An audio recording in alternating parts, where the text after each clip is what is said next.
अस्सलाम वालेकुम, कैसे हैं आप सब। तो आज हम स्टार्ट करने जा रहे हैं एक्सरसाइज 5A का क्वेश्चन नंबर 5। तो मेरे पास ये थिंक न्यू सिलेबस मैथमेटिक्स की बुक 2 है और उसका ये चैप्टर नंबर 5 चल रहा है। मैंने इस चैप्टर के नेम से एक सेपरेट प्लेलिस्ट बनाई हुई है, उसका लिंक भी नीचे डिस्क्रिप्शन में दिया हुआ है ताकि आप लोगों को इस चैप्टर से रिलेटेड तमाम सोल्यूशंस एक जगह पर आसानी से इसी प्लेलिस्ट में मिल सकें। इसके अलावा आपको डिस्क्रिप्शन में मेरे सोशल अकाउंट्स के लिंक यानी मेरी फेसबुक प्रोफाइल, मेरी इंस्टाग्राम प्रोफाइल और मेरा ईमेल आईडी भी मिल जाएगा। आप इन्हीं अकाउंट्स के थ्रू अपने क्वेश्चंस को, सजेशंस को मुझ तक भी पहुंचा सकते हैं। तो आइए स्टार्ट करते हैं हम क्वेश्चन नंबर 5 को। तो क्वेश्चन नंबर 5 की मैं स्टेटमेंट रीड करने जा रहा हूं। यहां पे लिखा हुआ है कंसीडर दिस सीक्वेंस।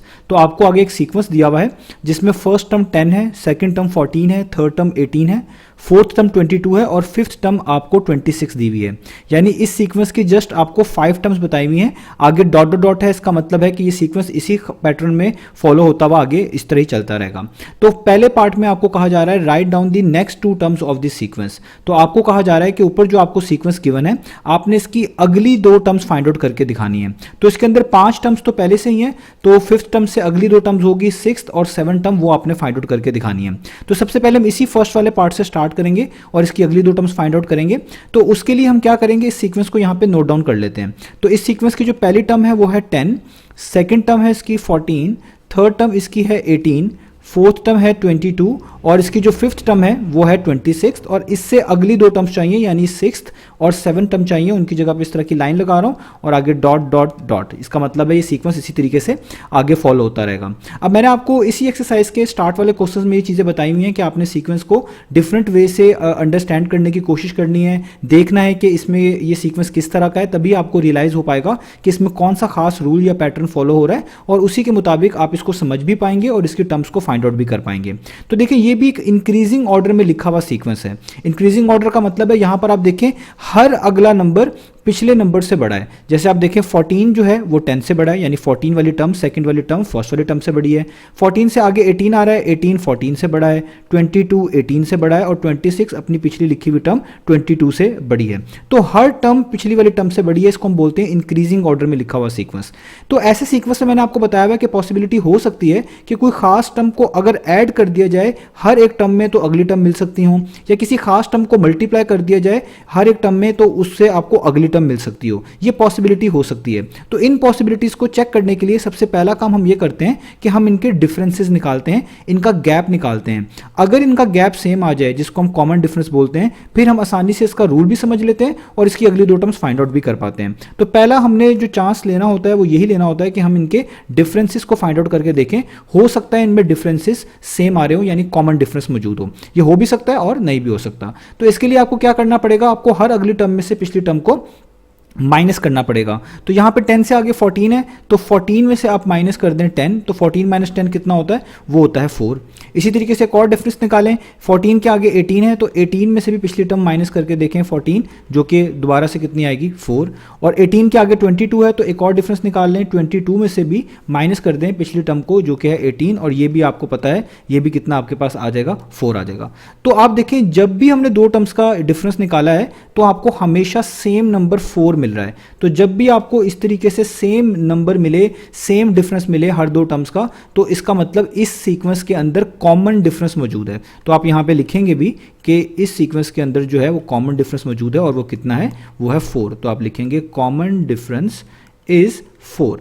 तो कॉमन डिफरेंस का मिलना आपको इस चीज की आप कह ले गारंटी करता है कि आप इसी कॉमन डिफरेंस को अगर किसी भी टर्म में ऐड करेंगे तो आपको अगली टर्म मिल सकती है। जैसे आप देखें ये 4 है कॉमन डिफरेंस, अगर आप इस 10 में ऐड कर दें पहली टर्म में तो 10 + 4 कितना होता है 14, आपको नेक्स्ट टर्म मिल जाएगी। इसी तरीके से 14 में आप एक कॉमन डिफरेंस ऐड कर दें, 14 + 4 कितना होता है 18, तो नेक्स्ट टर्म मिल जाएगी। इस तरह 18 में 4 ऐड करें 22, 22 में 4 ऐड करें तो 26। इसका मतलब आपको रूल भी पता चल गया कि हर टर्म में 4 ऐड करने से आपको अगली टर्म मिल रही है। तो ये कॉमन डिफरेंस की मदद से आपको पता चला। तो आप इसको रूल के तौर पे यहां पे लिखेंगे भी कि add 4 in each term to get the next term, तो कॉमन डिफरेंस से आपको यह अंदाजा हो गया कि अगर आप हर टर्म में 4 ऐड करें तो आपको अगली टर्म मिल जाती है। तो हमें तो 26 से अगली टर्म चाहिए, तो इसका मतलब 26 में भी आपको 4 ऐड करना पड़ेगा। तो हमारी नेक्स्ट 2 टर्म्स क्या होगी वो हम यहाँ पे लिखेंगे कि हमारी जो नेक्स्ट 2 टर्म्स हैं जो कि हमने फर्स्ट पार्ट में फाइंड आउट भी करके दिखानी थी वो क्या होंगी, वो होगी कि पहली तो आपकी होगी 26 से अगली वाली टर्म, उसमें क्या करना पड़ेगा 26 में भी आप 4 ऐड कर दें जिस तरह आपको ऊपर सीक्वेंस समझाया है। तो 26 + 4 कितना हो जाएगा, वो हो जाएगा 30। तो ये आपकी 26 से अगली वाली टर्म आ गई। और 30 से अगली टर्म चाहिए होगी तो उसमें भी क्या करना पड़ेगा, यही कॉमन डिफरेंस जो 4 आया हुआ इसी को ऐड करना पड़ेगा। तो आप 30 में भी क्या ऐड कर दें, 4 ऐड कर दें तो आपको क्या मिल जाएगा 34। तो ये आपको उससे भी अगली वाली टर्म मिल गई, यानी 6th और 7th टर्म एक तरह की चाहिए थी वो आपको मिल गई। तो नेक्स्ट 2 टर्म्स का क्या आंसर आ गया, एक टर्म आई 30 और एक टर्म आ गई आपके पास 34। ये हमने फर्स्ट पार्ट में फाइंड आउट करके दिखाना था। तो अब चलते हैं सेकेंड पार्ट पे। तो सेकेंड पार्ट में देखिए लिखा हुआ है find in terms of n a formula for the nth term of the sequence. अब आपको सेकेंड पार्ट में कहा जा रहा है कि आपने इसी ऊपर वाले सीक्वेंस का nth टर्म का फॉर्मूला फाइंड आउट करके दिखाना है। और मैं आपको समझा चुका हूं कि किसी भी सीक्वेंस का nth टर्म का फॉर्मूला आपको हेल्प करता है उसी सीक्वेंस की कोई भी टर्म फाइंड आउट करने में। जब भी आपको किसी सीक्वेंस का nth टर्म का फॉर्मूला गिवन होगा उससे आप पूरा सीक्वेंस भी जनरेट कर सकते हैं और अपनी मर्जी की कोई भी टर्म भी फाइंड आउट कर सकते हैं। तो nth टर्म जब भी हमने निकालनी होगी किसी सीक्वेंस की तो हमें कुछ रूल्स फॉलो करने पड़ते हैं, वो मैंने आपको पिछले क्वेश्चन में भी समझाए हैं, वो यहाँ पर भी करेंगे। तो सबसे पहला आपने रूल क्या फॉलो करना है कि जो सीक्वेंस आपको दिया हुआ है इसको आप इनकी टर्म की रिप्रेजेंटेशन के साथ टर्म नंबर के लिहाज से मेंशन कर लें। जैसे देखिए यहाँ पे पहली टर्म आपके पास क्या थी 10, ये आपकी पहली टर्म है, इसको हम t1 से रिप्रेजेंट करेंगे। सेकंड टर्म आपके पास क्या थी, वो थी 14, तो आप यहाँ पे लिखें 14, इसके ऊपर t2 लिख लें, ये सेकंड टर्म है। थर्ड टर्म आपके पास क्या थी, वो थी 18, इसके ऊपर लिख लें t3, ये आपकी थर्ड टर्म है। इसी तरीके से बाकी भी जल्दी से लिख लेते हैं, 22 और 26 इसकी अगली टर्म्स हैं। तो फोर्थ टर्म है इसकी 22, यहाँ पे लिखें t4, और इसकी फिफ्थ टर्म जो है वो है आपके पास 26, ये इस पे लिख दिया t5, और ये इस तरह सीक्वेंस हमें दिया हुआ था और आगे डॉट डॉट डॉट। अब आपको जब भी nth टर्म का फॉर्मूला निकालना है तो आपको t1 से पहली वाली भी एक टर्म चाहिए होगी, उसको हम t0 भी पढ़ सकते हैं, t0 भी पढ़ सकते हैं। मैं इसका नाम जो है c रख रहा हूँ, ठीक है। और इस c का मतलब भी मैं आपको थोड़ा सा समझा चुका हूँ कि बेसिकली हम ये सीक्वेंस लीनियर सीक्वेंस होते हैं और हम इनको ग्राफिकली भी रिप्रेजेंट कर सकते हैं। तो वहाँ पे जो ये पहली टर्म से भी पहली वाली टर्म होती है, t1 से पहली वाली टर्म होती है, वो एक तरह की y इंटरसेप्ट के साथ कनेक्टेड होती है, y इंटरसेप्ट को c कह रहे होते हैं, इसलिए हम t0 का नाम c रख लेते हैं। अभी आपने इसकी कोई डिटेल में नहीं जाना, अभी बस आपने ये याद रखना है कि आपको t1 से पहली वाली टर्म t0 या t0 पढ़ लें, ये आपको चाहिए होगी, जिसका नाम हम क्या रख रहे हैं, c रख रहे हैं।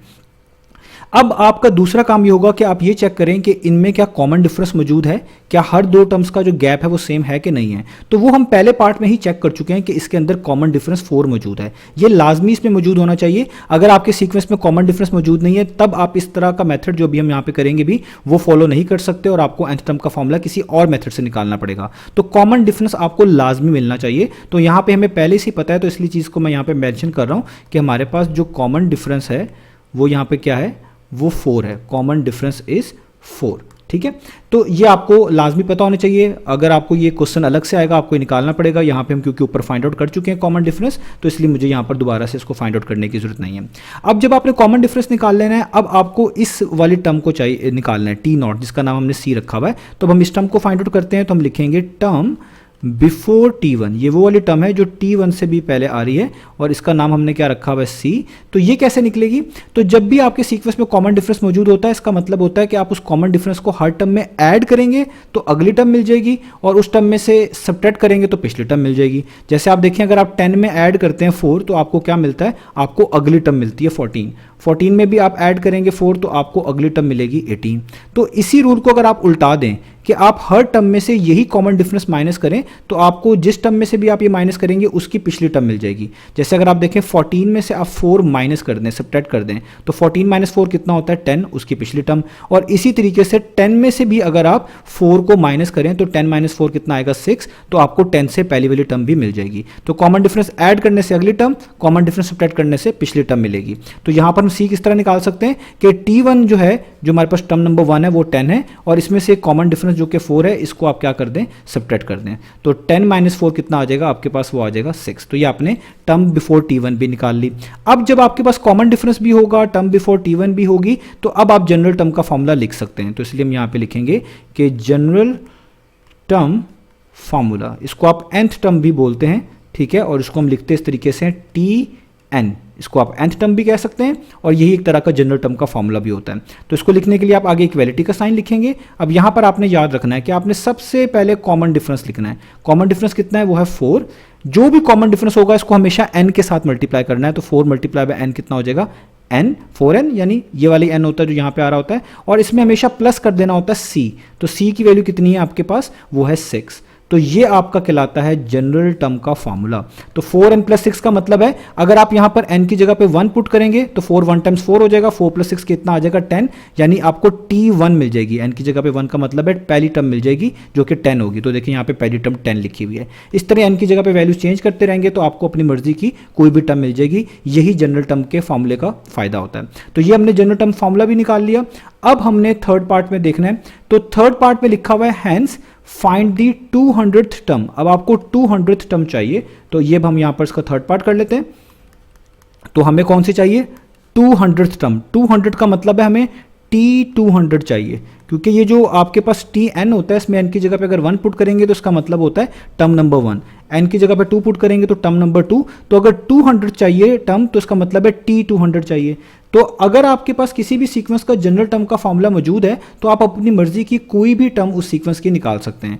अब अगर हमें T200 निकालना है तो हमारे पास जो सीक्वेंस है वो तो ये वाला ही है जो हमें क्वेश्चन में गिवन है, ठीक है, ये वाला ही। तो हमने इसी की अगर 200 टर्म निकालनी है तो इसी का जो जनरल टर्म का फॉर्मूला है पहले वो हम लिखेंगे। तो वो है Tn इक्वल्स 4n प्लस 6, और यहां पर n की जगह पे 200 लिख देंगे क्योंकि 200th टर्म चाहिए। n की जगह पे क्या कर देंगे, 200 लिख देंगे। जहां जहां पर n होगा वहां पे आप 200 कर दीजिएगा। तो ये हो जाएगा t, इस n की जगह पे भी 200, इक्वल टू का साइन 4, आगे n की जगह पे भी क्या आ जाएगा 200, ब्रैकेट क्लोज, और आगे प्लस 6 वैसे का वैसे ही। 4n मल्टीप्लाई हो रहा था इसलिए मैंने n को यहाँ पर ब्रैकेट्स में मेंशन किया है।